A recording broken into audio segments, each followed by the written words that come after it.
Hello Aries, welcome to Chrysalis Invictus. This is for Aries Sun, Moon, Rising, North Node. It could be Venus, it just depends. We do have a romantic card here, so if your Venus is in Aries, this could be a reading for you. Or cross watchers if you're curious about what's going on with someone else in your life who's in Aries. Autumn equinox is a transitional time, a time where we start to pass into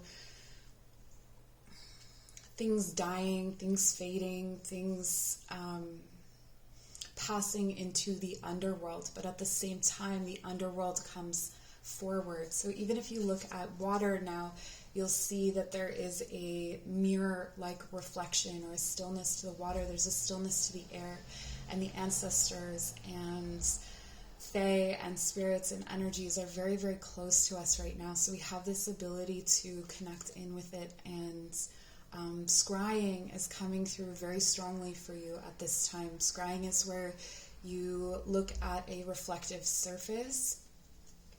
It can be water, or it can be, there are scrying mirrors, like black mirrors, and connect in with the spirits or visions that come through in that way. I feel like for you, there is some kind of long-awaited victory that's coming through in this next cycle. So from autumn equinox onward, there's something that has come to fruition. The on here, or the first tree alphabet or Ogham card that we have for you, is the ash tree. And the ash tree is the tree of life, with roots that dig as deep as the branches grow high.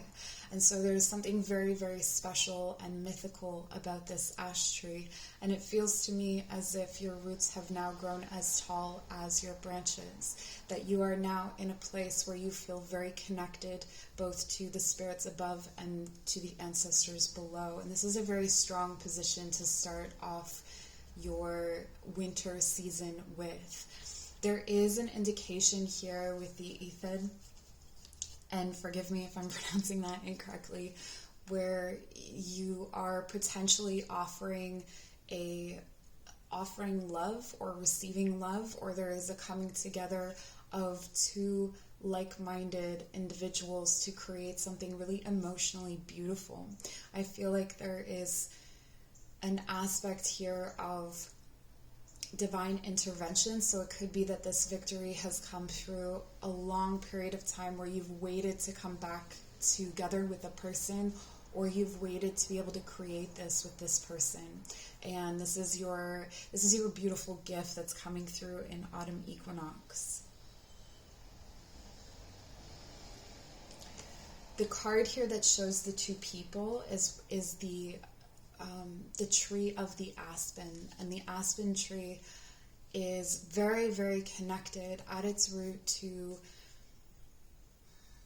others in its soul family, or I guess not for a tree, it's not a soul family, but for you it's a soul family. So I feel like you are reconnecting with something that is really meaningful and really soulful at this time. A lesson that I see you leaving behind is one of strength or confidence. It feels like you have come into a place where you are able to hold a certain level of confidence or ability, understand your ability to, I want to say, hold space for others, to lead others, to actualize things that you have dreamed of, particularly emotionally. There could be some lingering difficulty with, I'm getting something about a male energy, or male energy in general. There may be something that is still difficult for you in that, so some kind of lingering issue that will continue on through this next cycle. But overall, your energy is very promising. Starting off the new lunar year at Samhain, you will be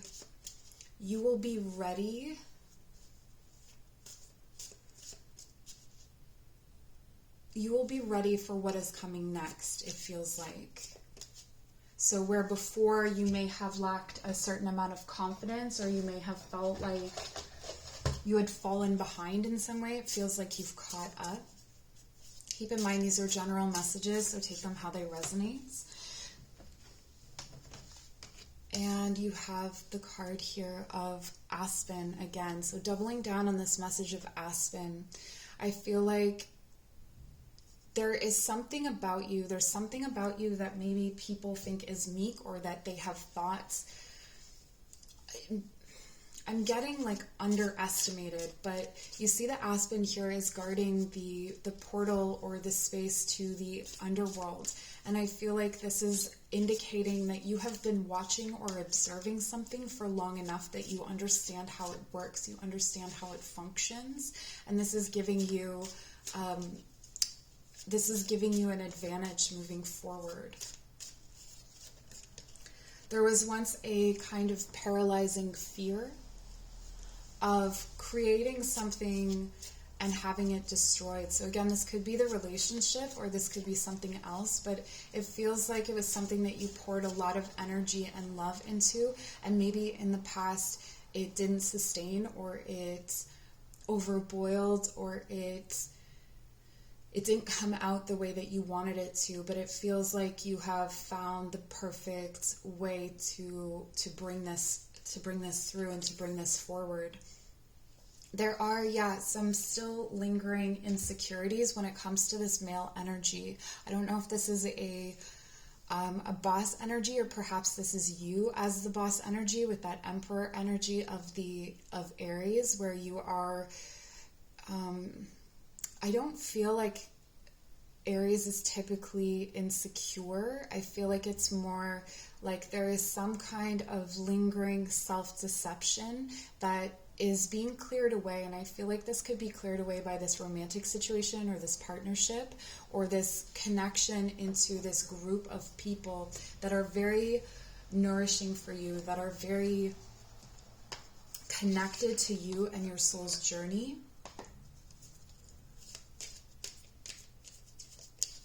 It's like any of your insecurities, when these people, or when this person, this could be a person who is, the green woman, I always think of Virgo, but it is the Empress card, so it could be a Libra, or someone Taurus, ruled by Venus, someone earthy, someone who creates a beautiful home or creates beautiful foods. This could be you. There's an emphasis here on creating or eating soups and things like that through your winter, warming your bones from the inside out. There's also this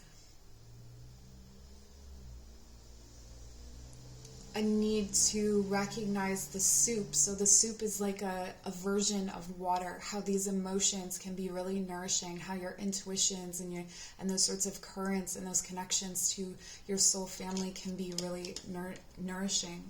You have the card of retreat. Spoil yourself in the morning mist. Breathe in nature's sweet scents. This really feels like a removal of yourself from situations that are not really feeling very nourishing or nurturing, in that you will start to really favor those connections that feel, even if on the surface or even on paper, they aren't, it doesn't make sense maybe that you're friends with someone, or it doesn't make sense that you want to spend time with someone, or like you may not have the same interests, you may not have the same background, but there's something about this person or these people that really draws you to them, and I feel like you're going to spend most of your time with them and not really feeding energy into people or things that are not aligned with this. And you'll know because you'll be very sensitive to it. So if you're feeling your body or your emotions go on overload, that's a strong indication. You also have the card of surprises. Under the most ordinary stone is an undisturbed garden. This to me feels like there's some kind of return. I think I said that at the beginning. There's a return to this feeling of connection. So maybe this is a group of people that you lost touch with, and you're starting to recognize that you were connected to them for a reason. You're starting to realize that they were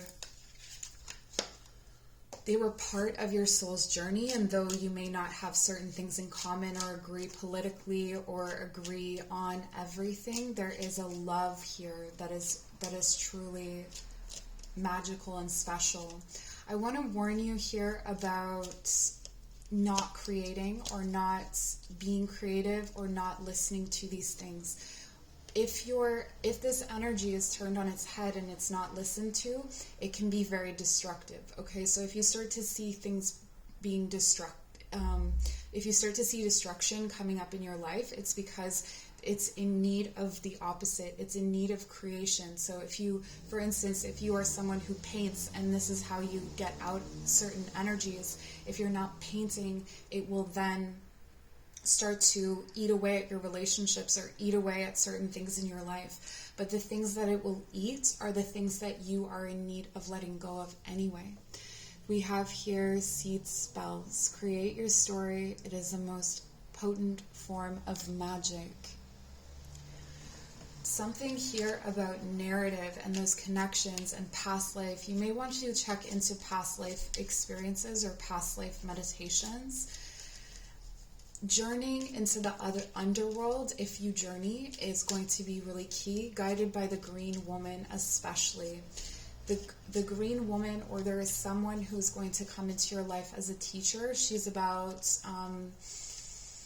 in her 40s or 50s. She has brown curly hair. This is for someone very specific. It's brown auburn, and she has a vibrancy or magnetism about her that will be very confusing to you at the beginning, but if you feel very drawn to working with her, absolutely do that. For others of you, there could be someone coming in that is more of a masculine figure.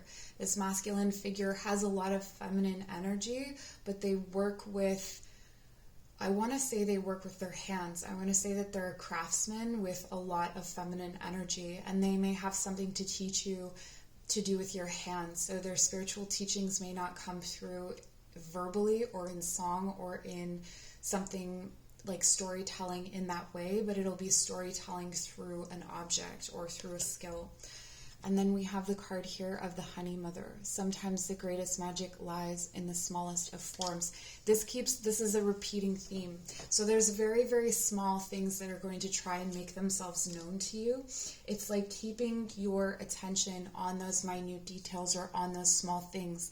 No small thing is a small thing during this autumn equinox cycle.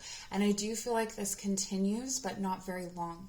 I feel like your reading really caps itself at Samhain, and whatever is going to come up through Samhain is going to move you forward. But this feels like a very short energy reading for you, Sabbath to Sabbath. I wouldn't say it would even go beyond Yule. So this is just really, really current energies for you and current lessons. So that is what I have for you, Aries. I hope this was helpful. Please like, share, subscribe. Show your appreciation for the channel in whatever way feels right to you. And all of my information is down below if you want to work with me. Take care.